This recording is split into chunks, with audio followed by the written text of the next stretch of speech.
चाहे जितना भयानक कष्ट हो, चाहे जैसी बुरी परिस्थिति हो, हम वृंदावन को नहीं छोड़ेंगे। श्री वल्लभाचार्य जी महाराज आए, कृपा करके दर्शन दिए। तो प्रसंगवशात उन्होंने कहा कि हमें तो श्री जी वृंदावन वास अखंड नहीं दे रही, धामवास,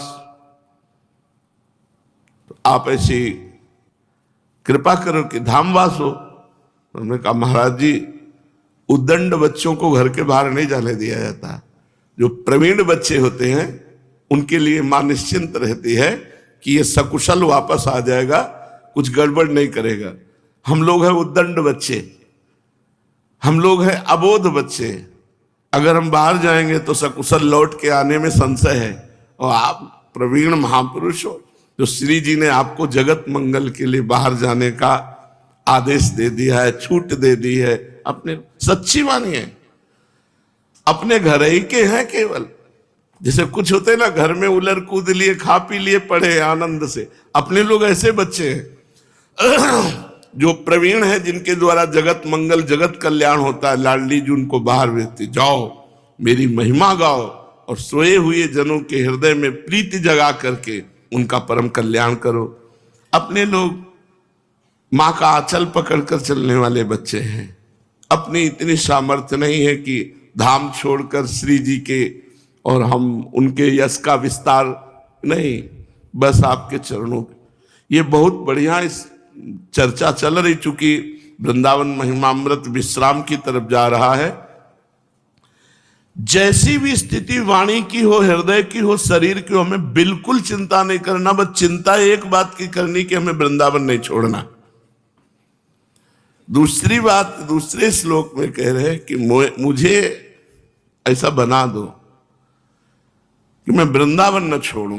क्योंकि अगर साधना, बोले गंगा किनारे बहुत ज्यादा भजन होता था, अमुक जगह बहुत साधना बढ़िया होती, शांत एकदम एकांत, कोई बोलने वाला नहीं, कोई हलचल नहीं, गंगा की धारा, रेती पे बैठे निरंतर भजन कर रहे। तो भजन का लोभ हुआ तो धाम छूटा ना।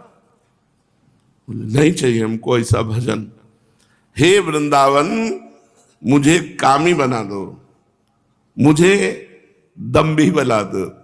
ये ऐसा कौन मांगता है? मुझे अहंकारी बना दो, जिससे मैं समझूं कि मैं नीच पुरुष कभी अपना उद्धार नहीं कर सकता, और हे वृंदावन धाम आपका आश्रय न छोड़ूं। तो बोले होगा क्या इतना वृंदावन धाम में दम्भिक, पाखंडी, कामी, अहंकारी बन करके रहने से? बोले श्री जी देख लेंगे। मृगनयनी श्री लाडली जो महाराज का महल है, कभी तो टहलते हुए वन विहार करते हुए देखेंगे, अच्छा ये नीच पुरुष हमारे धाम में पड़ा है, हमारे आश्रित। बस एक दृष्टि राधा कृपा कटाक्ष करोड़ों मोक्षों को भी तुच्छ कर देने वाले आनंद की प्राप्ति कराता है।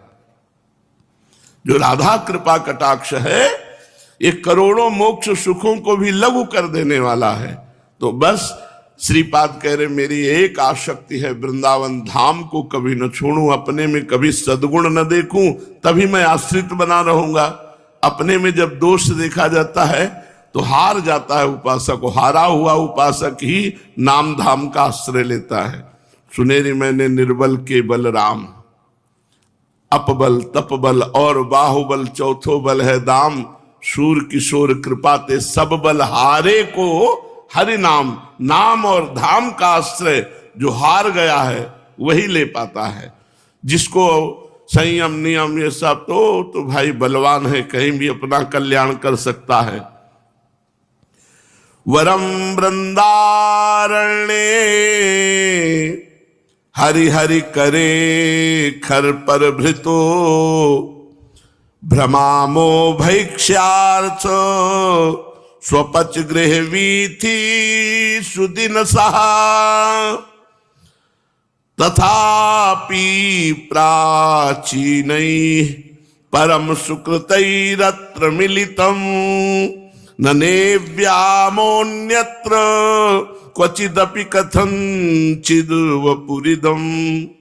ऐसा सौभाग्य कब होगा कि वृंदावन में खर पर माने रज का पात्र, रज के पात्र को लेकर स्वपच आदि ग्रहों में भी, स्वपच आदि के ग्रहों में भी भिक्षार्थम, भिक्षा के लिए मैं आवाज लगाऊं। यहां ब्रजवासियों में कभी जाति पक्ष ना देखे कि ब्राह्मणों के घर कौन से हैं, क्षत्रियों के घर कौन से हैं, ऐसा नहीं। भ्रमामो भिक्षार्थ स्वपच गृह वीथी सुदिनसा, उन गलियों में जहां स्वपच रह रहे हैं वहां मांगकर।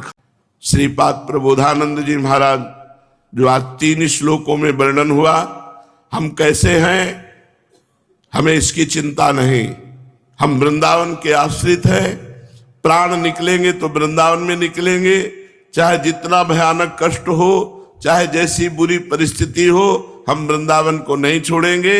और हे प्रभु, मुझे ऐसा नीच बना दो कि मेरे में कोई सद्गुण है ऐसा कभी भाव ही ना आवे, और हम वृंदावन के आश्रित रहे कि वृंदावन से ही मेरा परम कल्याण परम मंगल होगा।